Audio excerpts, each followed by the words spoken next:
Hello बच्चों, let's read the question. The question says, the predator-prey relationship is the interaction between two species and two consequent effect on each other. In this relationship, the predator species feeds on the other species called the prey species. Prey may be a plant or an animal, and therefore the predator is either a herbivore or a carnivore respectively. Some examples of the predator and prey are lion and zebra, bear and fish, fox and rabbit, bear and berry, rabbit and lettuce, grasshopper and leaf. Predator and prey share the same environment and therefore tend to evolve together. To ensure that they get to eat and survive, the predators have evolved various means like speed, stealth, camouflage, and good sense of smell, sight, or hearing, immunity to the prey's poison, and produce poison to kill the prey. In turn, prey too have evolved with adaptations that ensure their safety and protection. Some of these adaptive features are speed, camouflage, a good sense of smell, sight, or hearing, thorns, poison to spray when approached or bitten, etc. An example of camouflage: in the snowy environment, the polar bear is white to avoid being noticed. Another example is Galapagos tortoise, which feeds on the branches of cactus plants that also grow in Galapagos Island. On the one of the islands where long-necked tortoises live, the branches are higher off the ground. On the other hand, where short-necked tortoises live, the branches are lower down. The cacti, which are the prey, may have evolved high branches so that the tortoises, the predators, cannot reach them.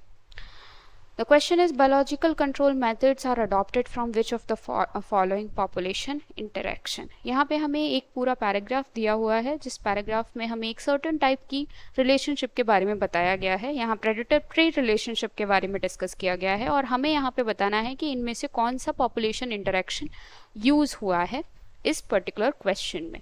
So let's try to understand the key concept over here. हमारा key concept हो जाएगा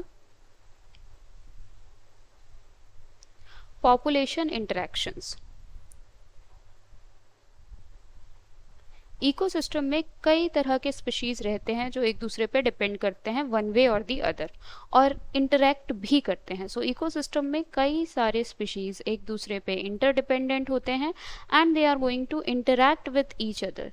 अब इस case में दोनों populations जो अलग अलग स्पीशीज की हैं जो एक दूसरे से इंटरैक्ट कर रही हैं, वो पॉजिटिवली अफेक्ट भी हो सकती हैं और नेगेटिवली अफेक्ट भी हो सकती हैं. पॉजिटिव अफेक्ट के सेंस में अगर हम बात करें तो उनमें से एक आता है म्यूचुअलिज्म. म्यूचुअलिज्म एक ऐसा टाइप ऑफ रिलेशनशिप है जहाँ पे दोनों ही species are going to get benefited. इस केस में दोनों ही स्पीशीज की जो पॉपुलेशन है वो बेनिफिट होती है. वहीं पे if we talk about another type of relation over here, जैसे कि let's talk about commensalism. अगर हम commensalism की बात करें तो commensalism में दोनों species involved होते हैं, लेकिन इनमें से सिर्फ एक ही species होता है जो benefit होता है. So one species, just a second, one species over here is going to get benefited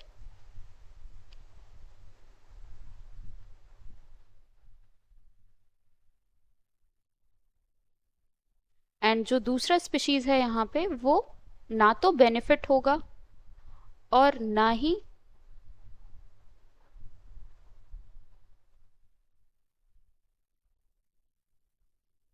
harm होगा इस केस में. So over here only one species is going to get benefited, लेकिन जो दूसरा स्पीशीज है ना तो वो हार्म होता है इस टाइप के रिलेशनशिप में, ना ही बेनिफिट होता है. और अगर हम कंपटीशन की बात करें तो कंपटीशन में क्या है कि दोनों ही स्पीशीज सेम टाइप के रिसोर्सेज के लिए compete करते हैं एक दूसरे से. तो इस टाइप के रिलेशनशिप में दोनों ही स्पीशीज नेगेटिवली अफेक्ट होते हैं क्योंकि दोनों में कंपटीशन हो रहा है. That may result in the extinction और even in the exclusion of the species from that particular area. उस हैबिटेट से दूसरे स्पीशीज को जाना भी पड़ सकता है. तो नेगेटिव इफेक्ट होता है दोनों ही टाइप के इंटरैक्शन में. अगर प्रीडेशन की बात करें तो प्रीडेशन में ऐसा होता है कि एक जो स्पीशीज है वो प्रीडेटर है जो कि दूसरे स्पीशीज को फीड करेगी या उस पे फीड करेगी. तो यहाँ जो प्रे है वो तो हार्म होता है और वही जो प्रीडेटर है वो बेनिफिट होता है इस टाइप के इंटरैक्शन से. सो We have understood different interactions over here. Now let's try to understand कि क्वेश्चन में हमसे क्या पूछा जा रहा है. तो क्वेश्चन में हमसे कहा गया कि जो बायोलॉजिकल कंट्रोल मेथड है इनमें से कौन सा मेथड अडॉप्ट किया गया है. So we have been given the 4 options: mutualism, competition, predation and commensalism.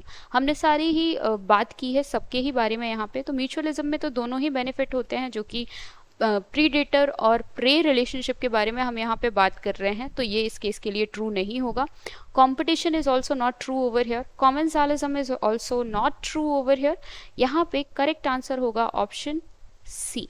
So option C is the final answer. I hope you understood well. Best of luck.